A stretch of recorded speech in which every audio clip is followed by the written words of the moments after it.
Hoy me acompaña el doctor Ricardo Arriaza, un hombre que se ha dedicado a su vida profesional por muchos años, pero que recientemente salta al reconocimiento de las redes sociales a través de una carta en la cual toca puntos muy puntuales acerca de la relación de Guatemala y Cuba, especialmente de la Brigada Médica Cubana. Bienvenido a Conexión GT, doctor Arriaza. Dígame, ¿dónde estudió usted? Yo soy médico egresado de la Universidad de San Carlos. Luego estudié posgrado en cirugía en el San Juan de Dios. Posteriormente hice estudios de cirugía cardiovascular en la Unidad de Cirugía Cardiovascular de Guatemala. Estudié en el Hospital Metodista de Houston, en el Hospital Universitario de Caracas. He estado en México, estudiando también en Cuba, en Panamá, en Alemania. ¿Qué lo motivó a usted a generar esta carta tan polémica con respecto a la relación de Guatemala y Cuba, específicamente en el tema de las brigadas médicas? Me llamó mucho la atención la solicitud que planteó. Bueno, decir solicitud es un eufemismo en realidad. La forma en que fue exigida la información por parte del señor diputado Felipe Alejos al canciller Brolo respecto de la situación actual de la Brigada Médica Cubana en Guatemala. Me llamó muchísimo la atención su interés manifiesto en el bienestar de los cubanos, planteando que ellos están siendo utilizados en Guatemala como miembros de inteligencia o como sujetos de inteligencia o como individuos que son útiles para mantener a un gobierno de turno permanentemente en el poder.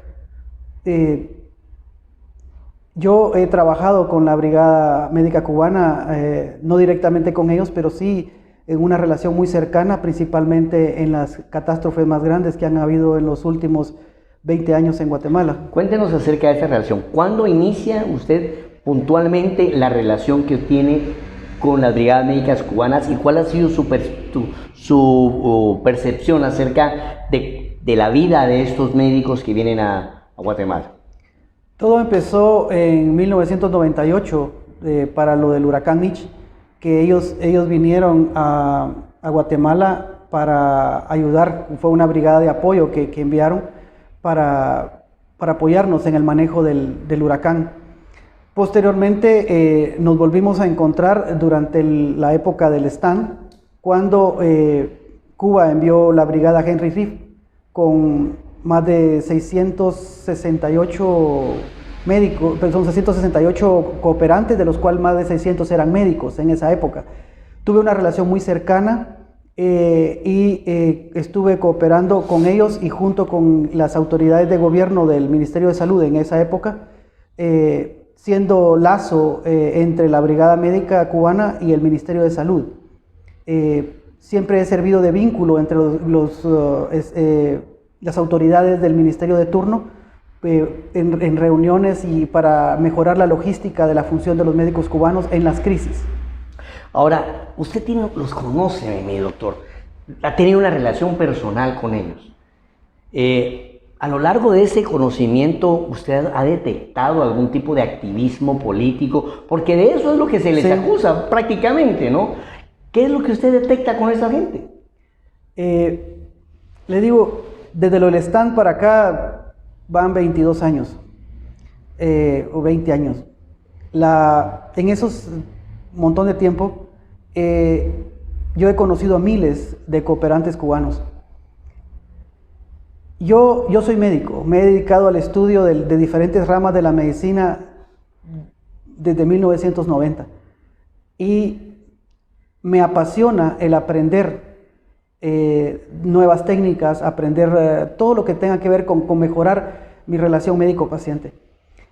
Eso ha sido indistinto de la nacionalidad de cualquier persona, de cualquier colega.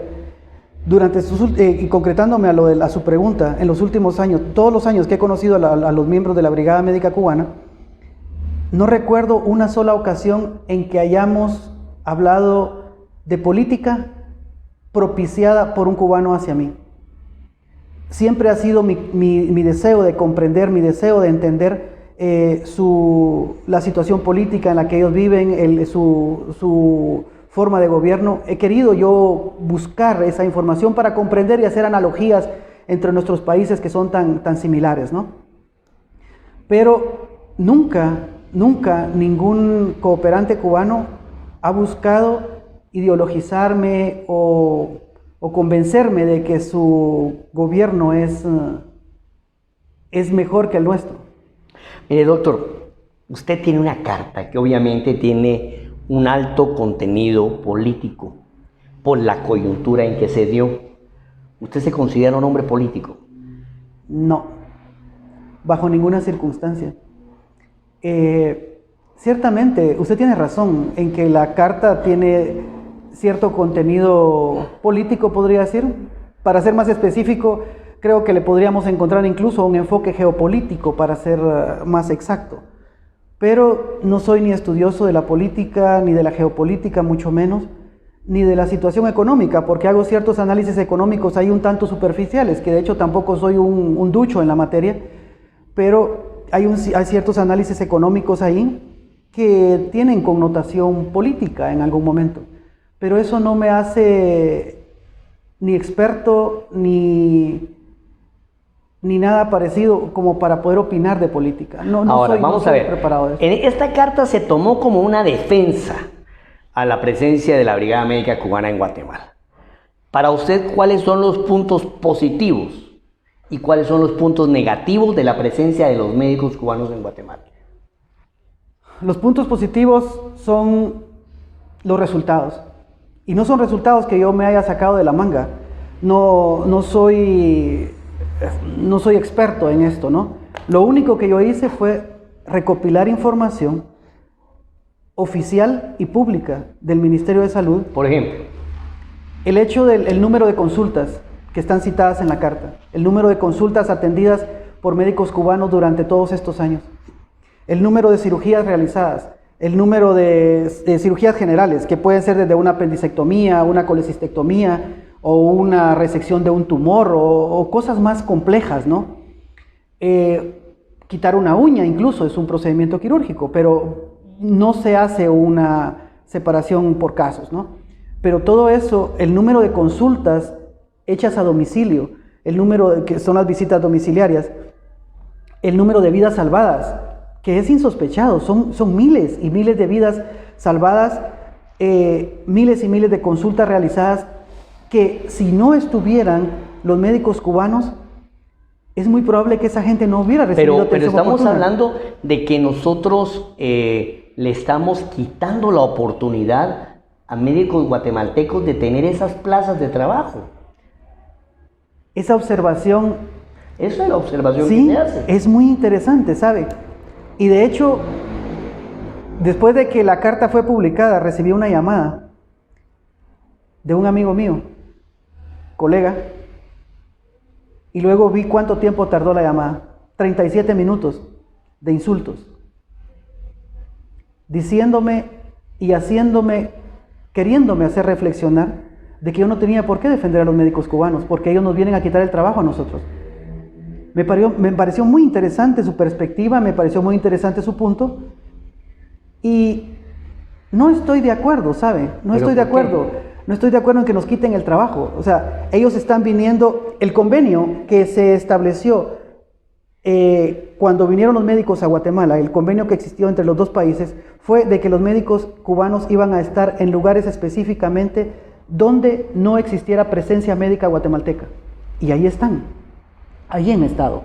Y claro, también existen en hospitales nacionales donde no existe el recurso nacional para poderlo cubrir, y ellos están cubriendo ahí, según las necesidades del Ministerio de Salud. Pero muchos médicos, colegas míos, quisieran, como me dicen ahora, yo quisiera ese trabajo. Pero yo lo haría, me dicen, muchos de ellos me lo harían. Yo en lo particular no lo haría, ¿sabe? Yo con las convicciones sociales que tengo, el interés por la gente y mi deseo de que la gente tenga un mejor estatus de salud, yo soy honesto conmigo y digo, yo quisiera hacerlo, pero mi situación actual no me permite hacerlo siquiera más de 2 meses. Yo podría irme a Cunén, irme a Pachalún, irme a Fray Bartolomé de las Casas, 2 meses. El pagar el colegio de mis hijos no me permite ausentarme más tiempo. El pagar la deuda de la casa, pagar deuda de carro, pagar un montón de cuestiones que los 7,000 quetzales que me daría el Ministerio de Salud por cubrir esa plaza no me alcanzan. Es que hay una cosa interesante, y esto, amigos televidentes, es algo que reflexiono a manera personal. Y es que las plazas salen a oposición. Sí. Pero cuando dicen que a los médicos les pagan 7,000 quetzales, eso incluye gastos de permanencia y de transporte en el lugar, ¿verdad? Y yo le pregunté acerca de qué era lo bueno y qué era lo malo. Y creo que el aspecto negativo de la presencia de las brigadas médicas cubanas es que evidencia las debilidades de nuestro propio sistema de salud. ¿Por qué? Porque estamos cayendo en la realidad del número de médicos que existen en Guatemala por cantidad de habitantes. Doctor, usted que conoce ambos sistemas y que pues está en su práctica privada, coméntenos los aspectos técnicos que usted tocó en la carta en cuanto a presencia médica en ambos países y la importancia de la atención médica primaria, me parece, sí, que usted mencionaba. Voy a tratar de tocar puntos que no necesariamente fueron tocados en la carta porque la carta ya es pública, ¿no? Voy a dar un dato extra. Por decirle algo, en Guatemala existen 2.8 médicos colegiados, médicos graduados, por cada 10,000 habitantes. En Cuba, en este momento, bueno, no necesariamente en este momento, pero esta información que le doy ahorita es información oficial dada por la página pública de la Organización Mundial de la Salud a través de la Oficina de la Panamericana de la Salud. O sea, esa es información pública a nivel internacional. 2.8 médicos por cada 10,000 habitantes en nuestro país. En Cuba hay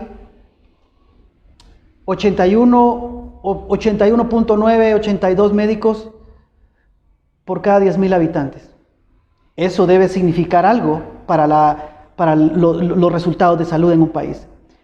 En Guatemala existe una enfermera o un enfermero por cada 10,000 habitantes, según la página de la Organización Mundial de la Salud. Y en Cuba son 73 o 77, si no me equivoco, por cada 10,000 habitantes. Ese impacto que genera esa cantidad de recurso humano dedicado a la atención de salud debe significar algo. Y tan debe significar algo que la misma página publica, y eso es de dominio público, y lo pueden encontrar revisando la página en internet. No se tardan más de 2 segundos en poner en buscarlo. En Guatemala tenemos índices de mortalidad materno-infantil, mortalidad menores de 5 años, mortalidad de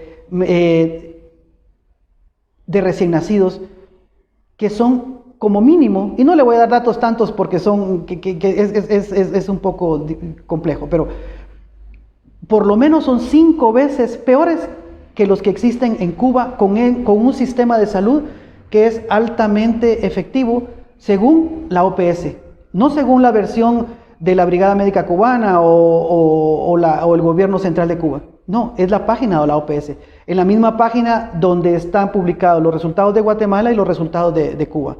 Y le digo de esos 2 países únicamente. Nosotros tenemos el índice de médicos menor, de hecho, de los 3 peores de Latinoamérica, de todo el continente, de hecho, los 3 peores, superados únicamente por Haití, que no es un orgullo, y superados por Surinam. Dice uno, estamos mal, ¿no? Estamos mal.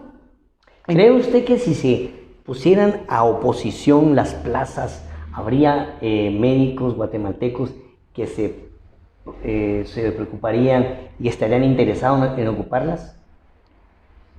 Espero que sí, esperaría que sí, pero le voy a comentar algo coyuntural. Cuando empezó lo de la pandemia del COVID, yo personalmente me ofrecí ante las autoridades ministeriales anteriores, y no le digo ante mandos medios, ante los mandos superiores. Yo me ofrecí personalmente para atender voluntariamente, sin remuneración, atender a los pacientes de COVID que llegaran. Todavía no estaba el hospital de la industria. Yo me ofrecí personalmente. Reuní, que pertenezco a un grupo de atención de emergencias, yo pertenezco a un grupo de reacción de emergencias, de reacción inmediata, a una organización internacional a la que pertenezco, y convocamos a un grupo de voluntarios, médicos y paramédicos, a que nos reuniéramos para ir a ofrecernos de voluntarios para ir a atender la emergencia de COVID, antes de que viniera el primer caso a Guatemala. Nos reunimos 11. Eso fue en febrero. Estuvimos más de un mes rogando que por favor nos tomaran en cuenta. Luego de eso vino el primer caso y nos bloquearon completamente. Llegó mayo y aún no nos habían convocado. Voluntarios sin esperar remuneración alguna. Al final de todo, el argumento por el que me dijeron las autoridades superiores que no nos recibían y no querían que fuéramos voluntarios, éramos porque íbamos a dejar en mal a la gente que trabajaba en el gobierno. Dije yo, bueno, aquí la prioridad es esa, ¿no? Pero ahora, 20,000 médicos sabemos en Guatemala, colegiados. Más de 20,000 médicos colegiados. ¿Cuántos se presentaron a oposición para ir a atender a los pacientes de COVID? ¿Cuántos?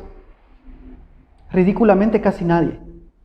Ahora, tan casi nadie que está documentado públicamente que estaban convocando a estudiantes de medicina para que fueran a atender a los pacientes y validar el entrenamiento de médicos infieri para que fueran a atender a los pacientes ahí, porque nadie de los 20,000 quisimos ir. Bueno, eso es un tema importante. Doctor, se ha generado toda una polémica alrededor de la presencia de la Brigada Médica Cubana. Su carta, pues, impulsó esa polémica. Y actualmente hay voces que están pidiendo cambios en el sistema de salud. Ya alejándonos un poco del tema de la brigada, usted que ha tenido esa experiencia académica, ¿qué podríamos nosotros mejorar considerando los modelos cubanos, los modelos suecos, los modelos alemanes en nuestro propio sistema de salud? Los modelos de salud que existen en diferentes países, que usted bien menciona, que de hecho los que menciona son de los países que menciona, de los modelos de salud, son los que están en el ranking de los 10 mejores países de atención primaria en salud. ¿Sí? No es coincidencia que los mencione, usted sabe de eso. Entonces, esos modelos distan mucho de los modelos predominantes que existen en nuestros países latinoamericanos. Que no necesariamente son modelos de países socialistas. Exactamente, no son países socialistas. Alemania, Suecia, Noruega no son países socialistas, pero tienen un sistema de salud altamente eficiente. Estados Unidos. Inglaterra, me explico, Canadá. Son países muy buenos que no suenan en el panorama mundial como países socialistas, ¿no? Pero sus sistemas de salud son altamente socializados y son muy interesantes. La situación de nuestro sistema de salud, que es el que más conozco, es el hecho de que nuestro sistema de salud propicia la atención momentánea, la atención de emergencia por situaciones urgentes, por decirle, una gripe o una diarrea o una situación reactiva. Es un sistema reactivo, ¿sí? Ante las emergencias. Entonces, un sistema reactivo difícilmente va a poder responder a las necesidades de una población. Necesitamos reemplazar o modificar o redirigir nuestros esfuerzos en trabajar o propiciar la atención primaria, la prevención o el enfoque más holístico o más generalizado de la medicina. No solo responder a la emergencia, no solo responder ante una diarrea, sino cambiar todo el panorama del contexto social, económico y geográfico, incluso del acceso a la salud de esta población. Mientras sigamos manteniendo un sistema reactivo de la salud, no vamos a poder cambiar nuestra realidad de salud y económica de nuestro país, porque entre la salud y la pobreza hay un círculo vicioso que debemos romper.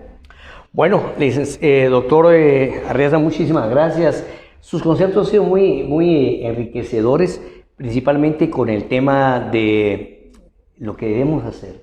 Porque como yo lo veo, y en esto pues no sé si esté de acuerdo, la presencia de la Brigada Médica Cubana obedece a la ausencia de un programa efectivo de salud por parte del gobierno de Guatemala.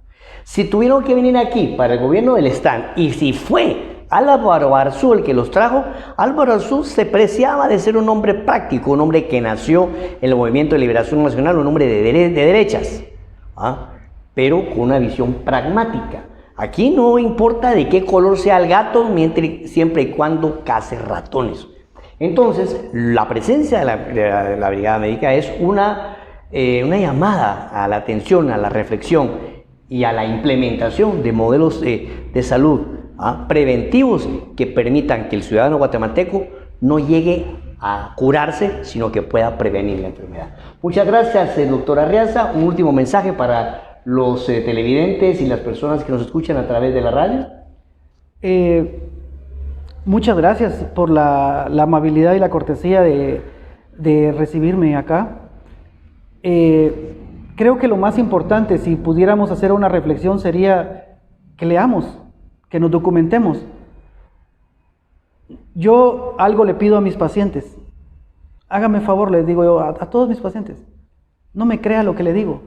Documéntese, lea y averigüe que si lo que le estoy diciendo es correcto, lo convence o no. Y si no, lo discutimos. Y si aún así no le convence lo que yo le digo, busque otra perspectiva diferente que sea de acuerdo a sus convicciones. Me explico, no soy el único que puede atenderle, pero sí le quiero servir. Y para poderle servir adecuadamente, usted tiene que saber de lo que estamos hablando. Entonces, una de las cuestiones más importantes que debemos hacer los guatemaltecos es documentarnos, leer, informarnos, para que no venga alguien más y nos diga esto es así o esto es de determinada manera, sino que nosotros tengamos un criterio propio de análisis y de toma de decisiones. En la medida que hagamos eso, nuestro país va a ser diferente. Y el sistema de salud, que es en el que yo me enfoco principalmente, va a ser diferente. La salud de nuestra población va a cambiar, pero únicamente a través del conocimiento. Bueno, muchísimas gracias, amigos televidentes. Vamos a un corte comercial y regresamos con más acá en Conexión GT.